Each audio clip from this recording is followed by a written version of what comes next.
Shalom Opa Oma, Om Tante, Saudara-saudari yang terkasih dalam Tuhan kita Yesus Kristus, khususnya Gereja Toraja Jemaat Jatiwaringin. Salam sejahtera untuk kita sekalian. Tidak terasa waktu berlalu sangat cepat dan saat ini kita akan memasuki Minggu Palmarum. Apa sih Minggu Palmarum itu sebenarnya?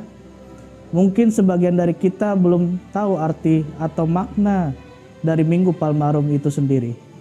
Oleh karena itu, kita akan mendengarkan penjelasan singkat dari Bapak Pendeta Christian Yanto Tandililing. Minggu Palma, yang biasa juga disebut sebagai Minggu Palem, adalah saat terakhir Yesus masuk Yerusalem. Daun palma dalam Yohanes 12 ayat 13 adalah daun yang ditebar di jalanan di mana Yesus lewat dengan menunggang keledai muda menurut Yohanes 12 ayat 14 sebagai simbol kedatangan Yesus untuk membawa damai. Mengapa harus keledai muda? Ya, seandainya Yesus menunggang kuda, maka itu pertanda atau simbol akan terjadi perang. Sebagaimana yang lazim pada waktu itu, bahwa kalau raja menunggang kuda masuk kota, berarti akan ada perang. Daun palem merupakan simbol perdamaian, kehidupan, kemenangan, dan harapan pada pertolongan Tuhan. Itulah yang dinyatakan untuk menyambut Yesus sebagai Raja yang membawa damai dan dihamparkan pada jalan untuk memuluskan perjalanan pembawa damai itu. Ornamen yang biasa digunakan dalam Minggu Palma adalah taburan daun palem di halaman gedung gereja.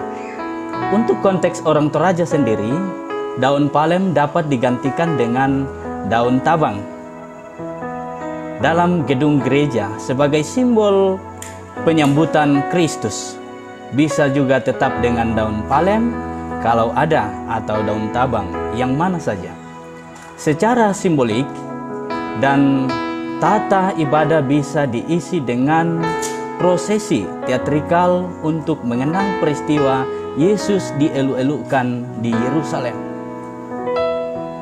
Namun perlu ditegaskan bahwa keberadaan daun palma atau daun palem atau daun tabang dalam Minggu Palma hanyalah ornamen yang dimaksudkan untuk membantu kita mengenang dan menghayati kembali perjalanan Yesus memasuki kota Yerusalem.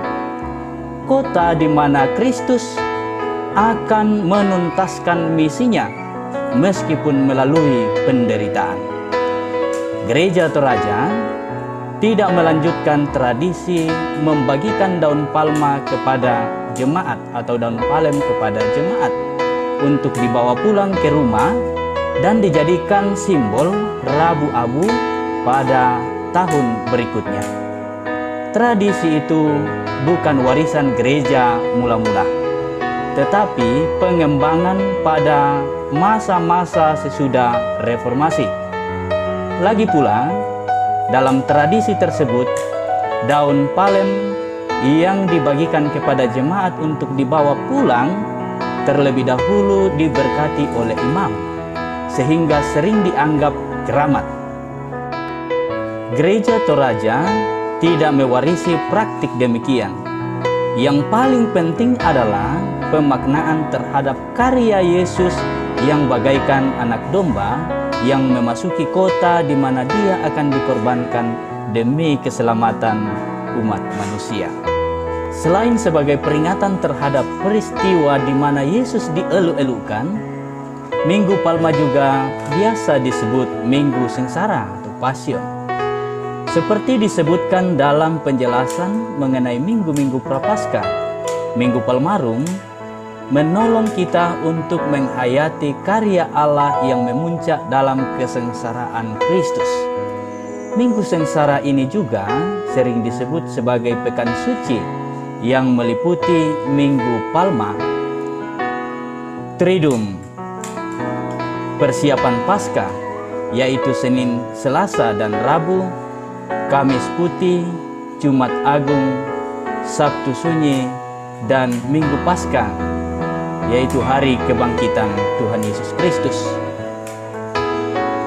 Untuk Jumat Agung, Sabtu Sunyi, dan Paskah atau hari kebangkitan disebut Triduum Paskah atau 3 hari Paskah. Dari sisi leksionari, kita diberi alternatif pembacaan yang membedakan penekanan antara Minggu Palma dengan Minggu Sengsara. Pemberian alternatif tersebut tidaklah mengaburkan apalagi menghilangkan salah satu dari 2 momentum. Karena hal tersebut tetap bisa dipahami dari segi paradoks yang memang menjadi nuansa salib, yaitu menyatunya kemuliaan dan kesengsaraan dalam karya Yesus. Kemuliaan dan kesengsaraan itu selanjutnya menyatu dalam simbol warna merah sebagai warna liturgis. Itulah Minggu Palma. Kure Sumanga.